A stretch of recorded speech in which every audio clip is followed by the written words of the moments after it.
Well, welcome again. It's great to have you here. We do have the privilege today of hearing from Melinda Cousens, who is the Director of Baptist Churches of South Australia and Northern Territory. And that's why they have a nice long acronym for that. But we are greatly privileged to have Melinda speak. I actually reached out to Melinda late last year in preparation for this very series, knowing that it was going to be a tricky one.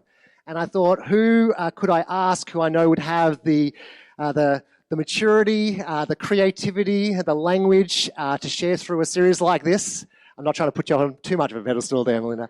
But immediately Melinda came to mind because she's absolutely amazing. And we're greatly privileged to have her in leadership as part of our movement, but also to have her share today. And so we have the privilege not only having her, not just via Zoom, but actually in person. So would you welcome her as she comes up to share with us today?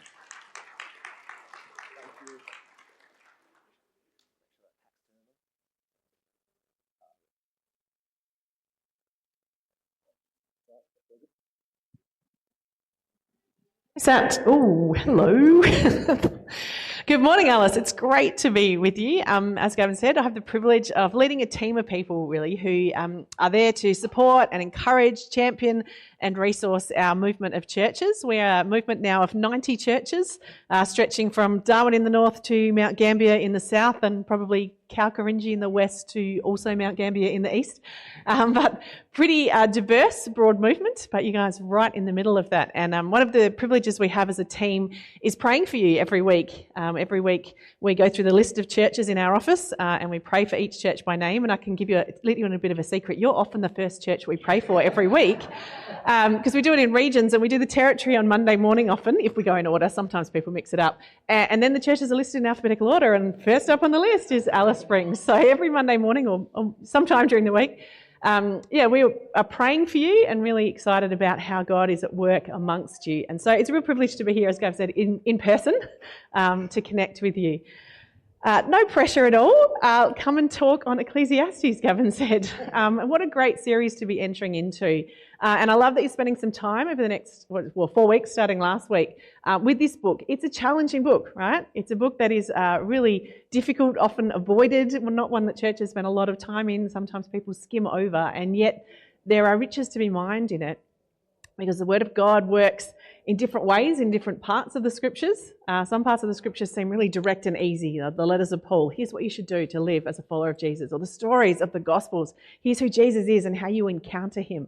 Other parts of the Scriptures take a bit more wrestling and a bit more time. And so it's really wonderful to be entering into this series with you. And I was listening to and reading through Gavin's sermon from last week, and I loved how he set up the book. So I'm going to a bit of a recap. So for those who weren't here last week, or just for those who were, just getting your minds back into Ecclesiastes, because it is, as Gavin said, a controversial and contested book.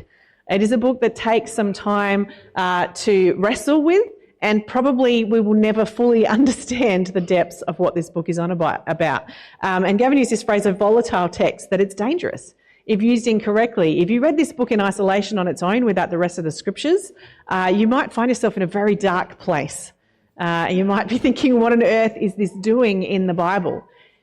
And yet it is a reflection of the reality of the experience of humanity throughout the ages that resonates and abounds for all of us, and perhaps for some of us in particular. This series is not about finding answers and conclusions, because this book is not about finding answers and conclusions. It's wisdom literature, and the purpose of wisdom literature is often in the journey itself, in the wrestle, in the pondering and the wondering that we encounter God in the midst of it, not waiting until we've kind of figured everything out and get to the end.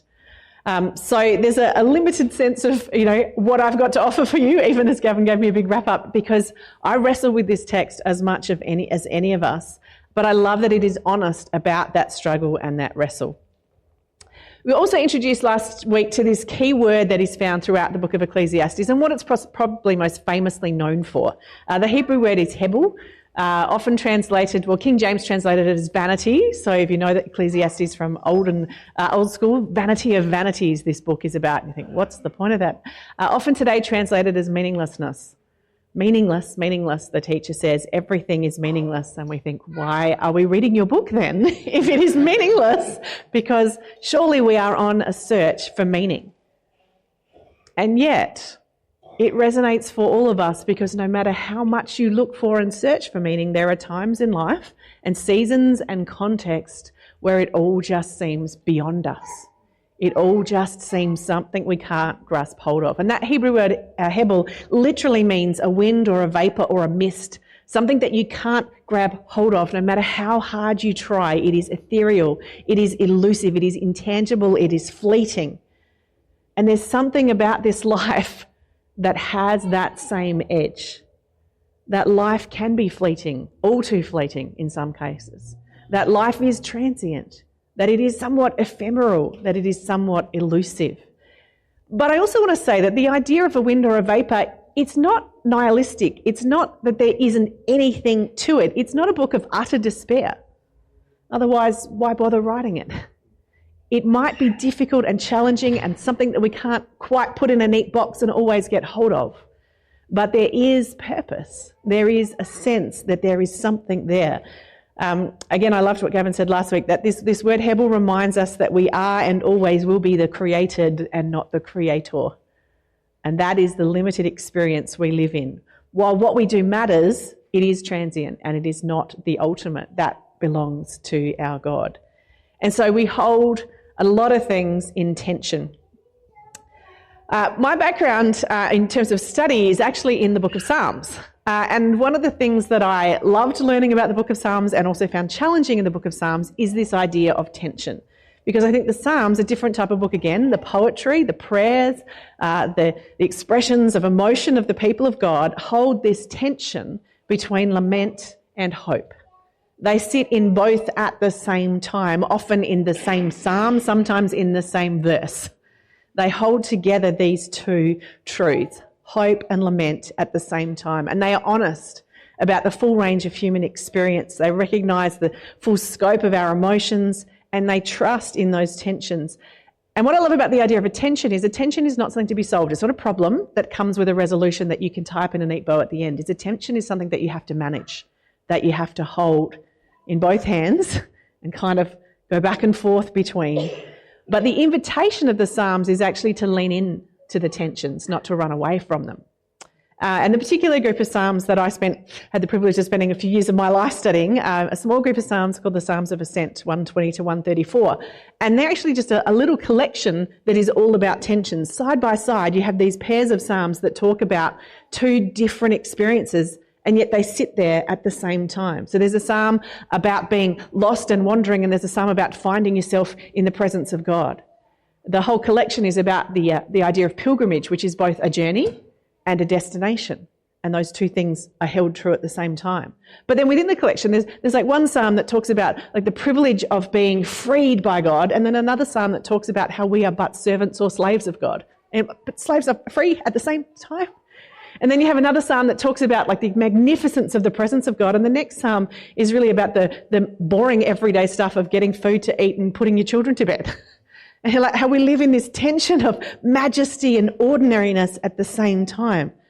There's a psalm of confession of the depths of sin side by side with a psalm that says, Lord, I've examined my heart and, I stand before you full of confidence with nothing barring me from your presence. So, like, tensions all over the place. And isn't that the experience of being human?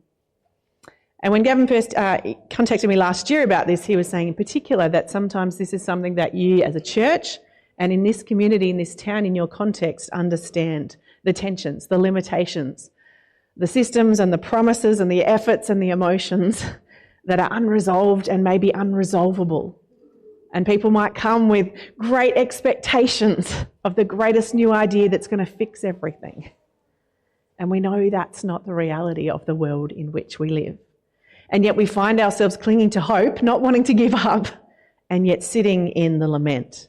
And Kohelet, or the teacher, the one who writes this book in Ecclesiastes, he bemoans the meaninglessness of life, and yet he doesn't give in to despair. He doesn't opt out. He sits in the tensions, in the wrestle, and he invites us to do the same. So, today we're going to look at the second part of chapter 1 of Ecclesiastes, and our topic, I called it the weariness of wisdom, but really recognising the limits of knowledge. He's talking about knowledge, wisdom, and understanding itself, and the tension we find ourselves in. Ultimately, that we have this capacity, here's a spoiler for the whole rest of the message, we have this capacity to grow and to learn, and it's a wonderful gift from God. Understanding, wisdom is a great gift. And yet, we can never know all things, and we will be frustrated if we try to figure everything out. We cannot comprehend the mysteries of all that God has created. So I'm going to read from Ecclesiastes chapter 1, verses 12 to 18, and then we're kind of going to walk through that passage together. I, the teacher, was king over Israel and Jerusalem. I applied my mind to study and to explore by wisdom all that is done under the heavens. What a heavy burden God has laid on humankind. I have seen all the things that are done under the sun. All of them are meaningless, a chasing after the wind. What is crooked cannot be straightened. What is lacking cannot be counted. So I said to myself, look, I have increased in wisdom more than anyone who has ruled over Jerusalem before me. I have experienced much of wisdom and knowledge. Then I applied myself to the understanding of wisdom and also of madness and folly. But I learned that this too is a chasing after the wind. For with much wisdom comes much sorrow. The more knowledge, the more grief. Isn't that a cheery Bible reading to sit in this morning? With more wisdom comes more sorrow. With more knowledge comes more grief. Hope, lament, tension, the weariness of wisdom. So, this passage starts with the teacher, Kohelet, the king over Israel, telling us that he has sought wisdom. He has pursued meaning through understanding. This book is not anti-intellectualism. He's not saying give up, don't bother, because you can never know everything, don't even try to know anything. That's not the message of Ecclesiastes. He has pursued meaning through understanding, and in the context of the wisdom literature of the Old Testament, which had this high value on wisdom and learning and understanding, not for its own sake. Actually, the purpose of gaining wisdom and understanding in the Old Testament is always for the purpose of passing it on. It's to share it with others, that they too might learn and benefit. That's what it means to be a disciple. The word disciple itself in the New Testament means a learner, one who follows and takes in and applies themselves to gaining understanding and growing in knowledge and experience. So there is a high value placed on wisdom. Biblical faith is not anti-intellectual. There is a place for rigorous learning, and the teacher has participated in that. We actually see examples right throughout the Bible of people who study and grow in their understanding, and God uses them in incredible ways. I think about Solomon himself, the father of wisdom, as he's known in the Old Testament, whose prayer when God appointed him king was, Lord, give me wisdom. And God said, because you have asked for such a great thing to ask for, I'm going to give you a whole bunch you didn't ask for besides. God honoured him for his desire to grow in wisdom and understanding. Or I think about the Apostle Paul, who before he became a follower of Jesus, had actually spent years of his life in study. He had devoted himself to his education. He was learned in Greek philosophies. He was learned in the Old Testament scriptures. He knew them back to front. And God used that study when he encountered Jesus for him to become this kind of teacher of the early church, the one who was able to articulate for people how the Old Testament was fulfilled in and through the person of Jesus Christ. And he was able to articulate it in ways that made sense to the learned Stoics and the philosophers and the Greeks of his day who considered themselves the most wise. And he was also able to share and explain it with the ordinary everyday person who hadn't done that kind of study. God used the gift of his study and his intellect. So if you're a person who loves to study, who loves to gain knowledge, who has that kind of bent towards learning, please don't hear Ecclesiastes is saying, well, it's all meaningless, why bother? There's an invitation and a gift there. The value of being open, the value of our openness to learning is one of the great gifts that God gives to his church. And yet there is a tension to be held. Or as the teacher says, what a heavy burden God has laid on humankind. Wisdom and understanding is part of the challenges of this world, and it too has its limits. These words here, this heavy burden, are literally a grievous task or a troublesome doing. Gaining more knowledge is a troublesome doing. Now, you can read that quite negatively, and in some ways I think that's where the teacher is going. And yet there's actually something really positive. A lot of times it's been the people who've applied themselves to study and understanding and gained wisdom in this world who have been the troublesome ones who have changed the world. I have a T-shirt that someone once gave me, and it's no, I'm going to tell you about it off the top of my head. I'm going, what's the actual quote? But basically, something like "quiet women, never change the world." Like those, it's the troublesome ones. It's the troublesome ones who've actually made the biggest impact. People who kind of apply their minds and stir up things and ask good questions often are the ones who lead to great changes in the world. So life and understanding and wisdom can be really difficult. But it can actually lead to great change. So there is a gift here, and yet for those who engage in it, there is a paradox or a tension that it places a burden upon them. That the more they grow in understanding, the more they realise they don't know, the more difficulty they see around them. Even the most rigorous intellectual effort can never untangle the true paradoxes of this life: injustice, suffering, beauty, death. Now, I think of the people throughout history who've applied their minds to those topics, and you think, what a gift it is today that we now experience a lot less death than people 1,000 years ago used to because of the learning and study and understanding of those who've applied their minds to it. And yet we live in the reality of death and dying every day. I think of those who have turned their minds to injustice, and you think of the developments in human history around equality and equity and human rights, and we thank God for those who have turned their minds to that study, and yet the burden that is placed upon them and us because we still live in a world of inequity and injustice. These are the tensions we sit in when it comes to wisdom and understanding. There are no easy answers. The book of Ecclesiastes sits in this section of the Bible, as I said, the wisdom literature. And one of the things about the wisdom literature is I think it gives us these perspectives that almost need to be held together. The three main books of wisdom in the Old Testament are the book of Proverbs, the book of Job, and the book of Ecclesiastes. And if you take Ecclesiastes out for a second, let's just imagine it wasn't there, what we would be left with is an incredible tension.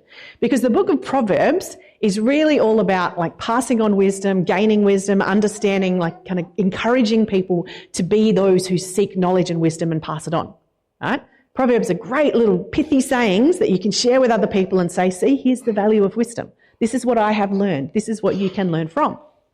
And then on the other hand, we have the book of Job, which is about suffering, about the limits of human experience, about the fact that there are no easy answers to the big questions of life. And so Job and Proverbs kind of sit in tension. Some people have said throughout history they seem to contradict each other. I don't think that's how the scriptures work. I think they're an invitation to the wrestle. And yet here comes Ecclesiastes in the middle, inviting us to say, don't be fooled into thinking it's as simple as some people might like to read the Proverbs as. If you just get the right answer, everything will work. Nor do you think that life is always a Job-like experience where you just sit in dust and ashes for days at a time because everything is so hard. The experience for most of us is somewhere in between, holding the tension and the wrestle, without easy answers, and yet not giving up on the pursuit and seeking of wisdom and knowledge. We are encouraged to grow in our understanding, but we know there will always be mysteries beyond our grasp. And so the writer of Ecclesiastes, the teacher, throws in a proverb for us. Did you catch that as I was reading? A little proverb in the middle of this passage. What is crooked cannot be straightened. What is lacking cannot be counted. The assumption is, by most scholars, that this was probably a well-known proverb in its day, and he's quoting it. He didn't necessarily make this up. But it's a proverb that frames this idea of the limits of knowledge and power. What is crooked cannot be made straight. Now, we might question that with our modern technology that we have. But generally, so, if something is crooked, that's what it is. There are straight things and there are crooked things. But the point of the proverb, as most proverbs are, is in the second part. It's using that as an analogy. What is crooked cannot be straight. What is lacking cannot be counted. You can't count something that isn't there, just as you can't straighten something that is crooked. What does that mean? What is he saying? What is the invitation here? That you cannot solve or fix or understand everything. No matter how much wisdom you acquire, some things are beyond our grasp. A lot of people have wrestled with that proverb, and there's actually quite a famous modern quote that kind of attempts to put this maybe in more modern language, and it is often wrongly attributed to Albert Einstein. It's actually a sociologist by the name of William Bruce Cameron who first said this, but who said, "Not everything that counts can be counted, and not everything that can be counted counts." Think about that for a minute. Not everything that counts can be counted. How do you count love? How do you count joy? And not everything that can be counted counts. Just because you can put data on it doesn't mean that it matters. And I think that's really interesting in our information technology age. Apologies to anyone who works in that area, because your job is very valuable and we need people who count things. And yet we can overemphasize the things that we can get data on and underestimate the things that cannot be reduced to a spreadsheet. If we try to understand it all and see the whole picture, we will be frustrated. I think what this proverb is pointing to is that we need to, as Paul says, recognise that now we see in part, then we will know in full, Paul says. Now, in this life, in this world, we live in the place of lament, of recognising the limits of knowledge, and the hope we have is that one day we will see fully, even as we are now fully known. The hope is that God will make all things known. So how do we sit in this tension between what counts and what can be counted, between wisdom and mystery? Well, the teacher says to himself, look, I've increased in wisdom more than anyone. I've actually studied and applied myself to this. I've studied this. This weird offhand comment, I've also studied madness and folly. I've also tried to study the opposite to see what that's like too, because he just wants to claim everything. But I've learned that this too is a chasing after the wind. Wisdom, study and understanding, he says, is something I've done. It's a noble pursuit, but it doesn't deliver ultimate meaning. And again, I think this resonates so much for us today, living in the information age. We are drowning in data. We are drowning in information. And yet there are so many who are starved for meaning. I heard a stat recently that last year, we as a human race on YouTube alone watched 114,000 years of content in 1 year. We are drowning in information, in content. There is no way you could possibly ever, in 1,000 lifetimes, watch every YouTube video, no matter how hard you try. Right? So don't bother. There is just so much out there, more than we could ever comprehend. Also heard the stats like that the average person today takes in 1 day more information than people who lived 100 years ago would have been exposed to in their entire life. We are drowning in information, in data. And yet the burden that places on us because of how much knowledge is available to us, and yet we don't have the capacity or ability to make sense of it all. I wonder what Colette would say about this if he was living in our age. Because even in his day, when he applied his mind to all that there was to know, he said it became a great burden because it was still empty. That no field of human study, no amount of data and information can solve the human ache for meaning. Not philosophy, not science, not even theology can solve that deep desire for meaning. In fact, the more that we learn, the more that we understand we don't know. And the more that we realise there is to learn. Greater wisdom brings greater understanding of mystery. So while knowledge might expand our horizons, it also expands our sense of limitation and mystery. And so if the invitation of Ecclesiastes is like the invitation of the Psalms, how do we lean into that tension? How do we hold those true things as true without running one way or the other?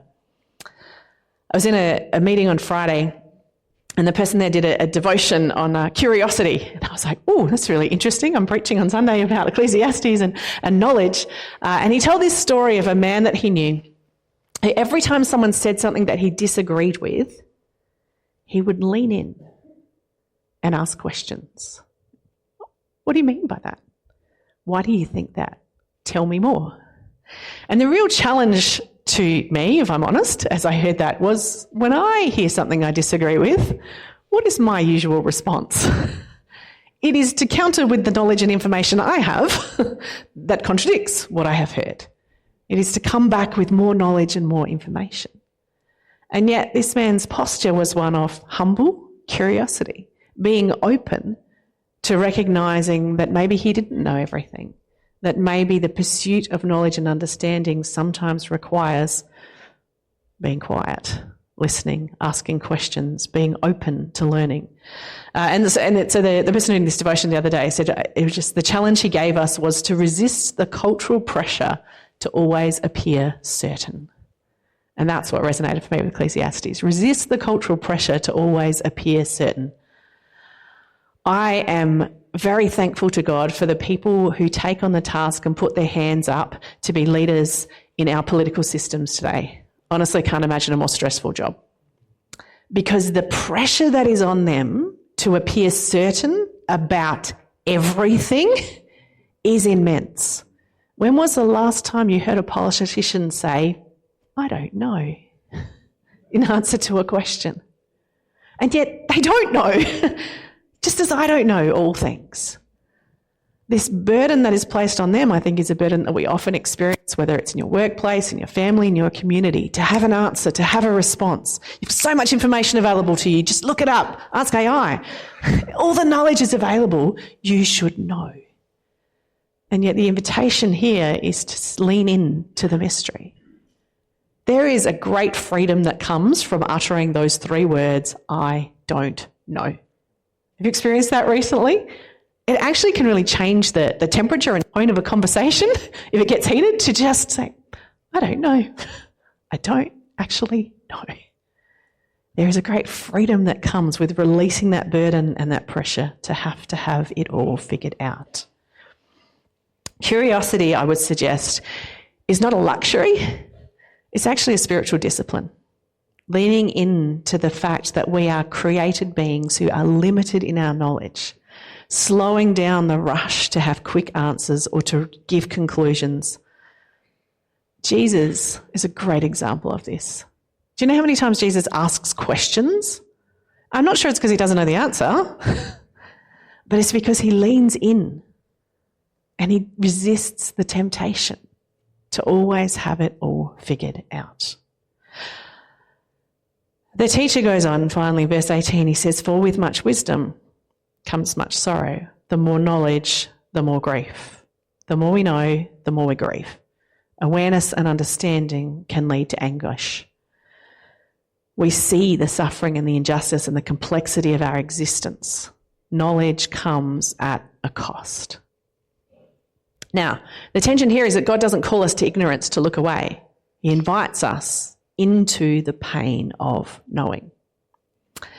2 weeks ago, I had the privilege of being at the Baptist World Congress in Brisbane. So we had 3,500 members of Baptist churches from 138 different countries come together for a week. It was incredible, the worship and the teaching and the experience of gathering as a family of God. And yet the stories. I heard from the General Secretary of the Baptist Union of Ukraine talking about their experience over the last 3 years. I heard from one of the leaders of the church in Myanmar who's currently had to flee his country because he's been charged with treason and is yet seeking to pray for those in his family who are still suffering at the hands of the military. I heard from a woman from Syria. He told a story of a man being martyred in their church 2 weeks before. A suicide bomber came into the church and someone jumped on them to save the lives of everyone else around them. We heard stories of pain and sorrow and suffering. And so I asked myself, would it be better if I didn't know? It would certainly be less painful. It would be easier.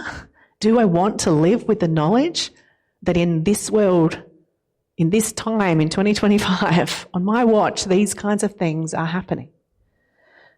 Again, I think that's one of the burdens of the internet. Like never before, like no generation in history, we have the ability to know in real time what is happening. You've probably seen images from Gaza this week. That is happening on our planet, in our time, on our watch. Do we look away? Do we say, it's too hard, it's too painful? Because the greater the knowledge, the greater the pain we experience. And I think there are some understandable temptations that come with knowledge and understanding. One is the temptation to despair, and the other is the temptation to distraction.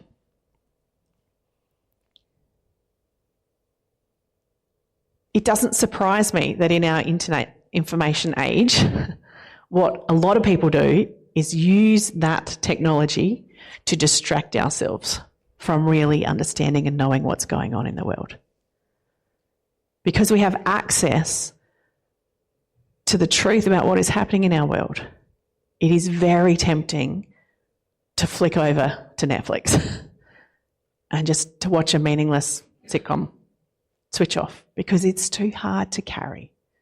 It's too painful. And so distraction, I do it all the time myself, right, is a very understandable temptation. Because the other temptation is to give in to despair, to just throw our hands up and say, the world is going to hell in a handbasket, there's nothing I can do, and to just wallow in absolute despair. How do we find the place in the middle? Where is the invitation of God that is neither distraction nor despair, that somehow holds this tension? Again, I'm just ripping off some of the things Gavin did last week because I thought they were fantastic. I think an unprepared response, again, there are two tensions I see. One is just to be completely overwhelmed, and the other is to move towards cynicism. The more knowledge we have, the more understanding we gain of what's going on in the world, the temptation or the response of cynicism. It's never going to get better. It's nothing I can do. I might as well just give up and just look after myself. It's their fault anyway. They've created their own problems. Not my problem to deal with it. Burnout and cynicism is something that I'm sure you see in your community, in your town, when people are faced with problems that seem unsolvable, intractable. Situations that have been going on long before us and feel like they will go on long after us. One of the responses can be that cynicism, that pushing it away. Because the alternative is to be absolutely overwhelmed and to find ourselves paralysed because there is so much need. And the only way we can respond is by throwing ourselves into all of it. Again, I fascinating conversation with a friend on the phone yesterday who's had some really challenging circumstances in her family, and she was talking to someone else who was going through the same thing. And she saw in this other person that their whole life had become about this one problem because it was so dominating and it was so overwhelming. So every conversation they had, every moment, every breath of their life. And don't get me wrong, who am I to criticise? I'm not living in the situation and the pain that they're in. And yet I wonder how the scriptures speak into that. Are these the only answers we have? Is to just block it out and give up or just become completely consumed and overwhelmed by it all? Well, I don't have a simple answer for you. That's not how Ecclesiastes works. But I wonder where the invitation to lean in to the tension of lament and hope might speak into this. We have the capacity for understanding. It is a gift that God has given us. How do we embrace that gift? How do we allow it to be something that we hold, while holding in the other hand the limitations of our humanity? The gift I find in lament is that it is really honest and it embraces the emotions that we feel. It doesn't turn them away, and yet it holds them in a space of prayer before God that doesn't allow them to overwhelm.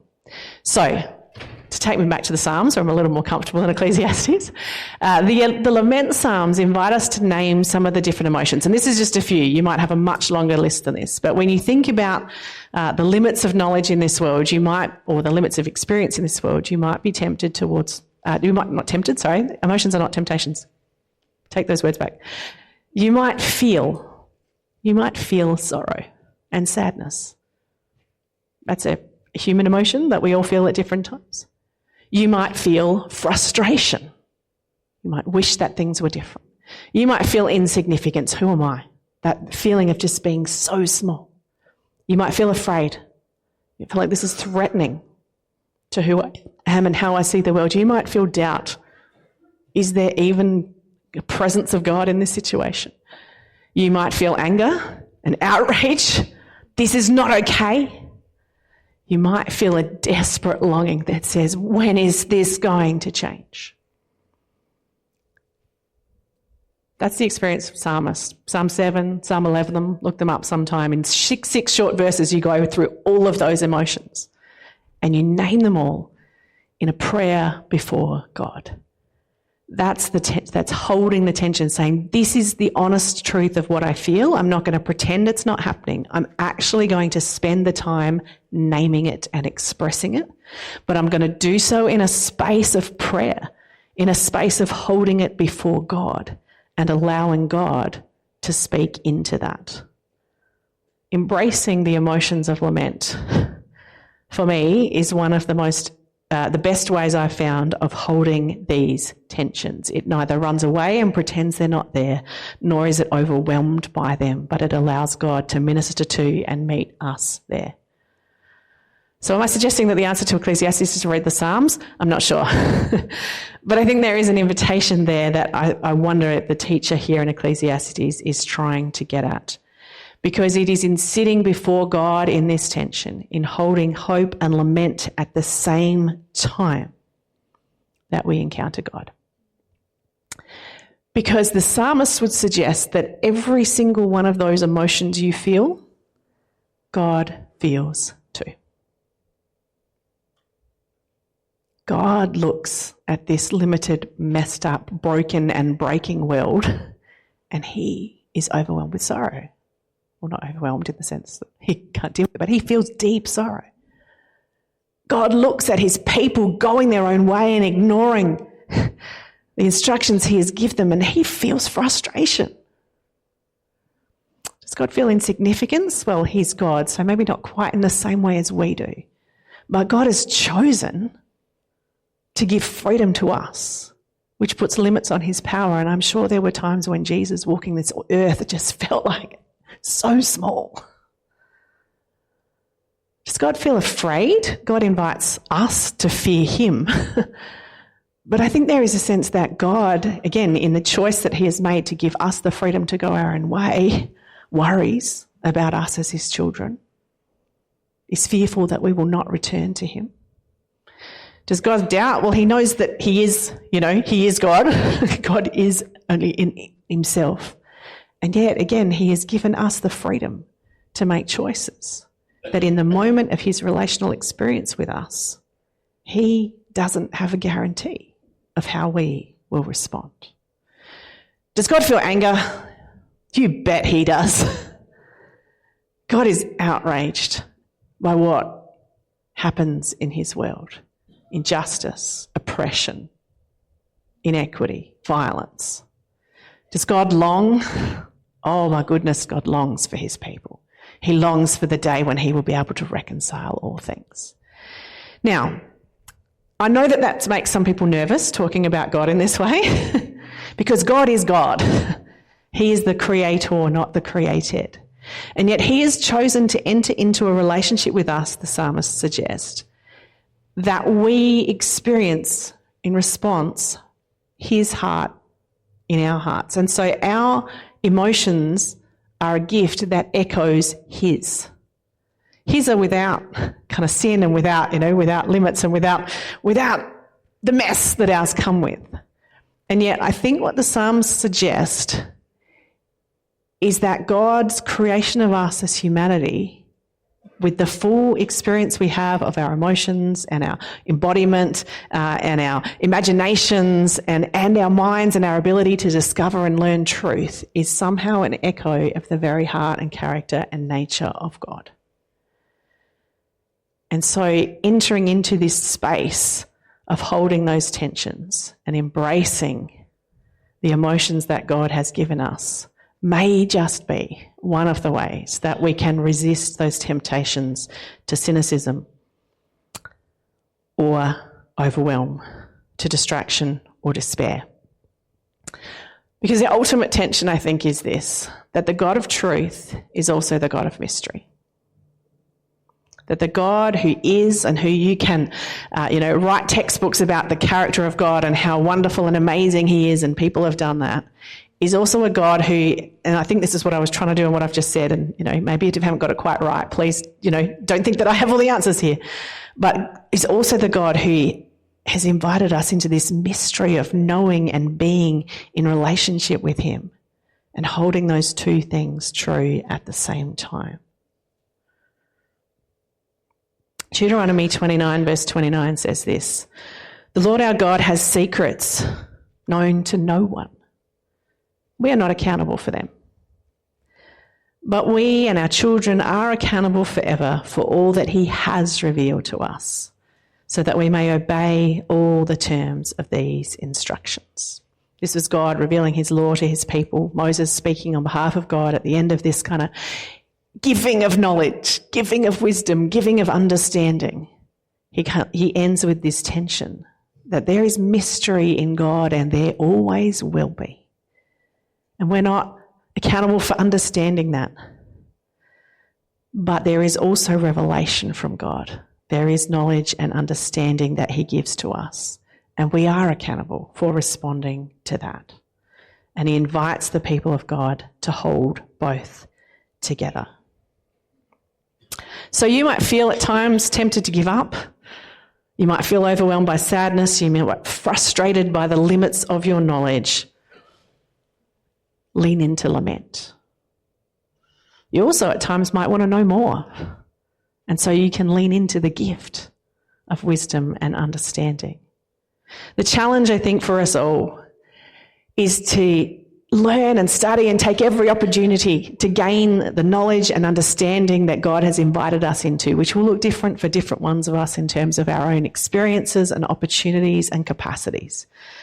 But all followers of Jesus are invited into a lifelong journey of learning and development and growth in understanding. And yet, we need to hold that humbly, the mystery, the limits, that we may not become arrogant or puffed up, but we might be like little children who trust in a God who holds it all much bigger than we do. Last week, Gavin ended with this practice and rabbi of holding two stones. I was like, did you actually give people two stones to put in their pockets? But you could go find two stones, or I've actually heard other people do it with two different things, like one that's kind of looks very bland and one that looks very exciting, like a little fake jewel and a little stone or something like that. But a tangible practice of saying, how do I live in this world that is so broken and messy and difficult?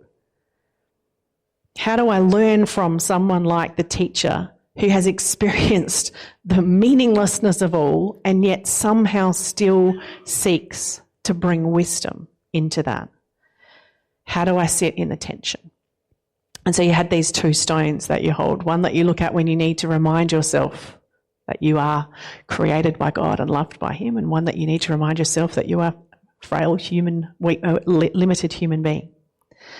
And so my suggestion this morning was that the two stones might also represent other things, that there is a stone that reminds you to seek wisdom, to seek the wisdom that God has gifted us with, and yet another stone that reminds us to embrace mystery.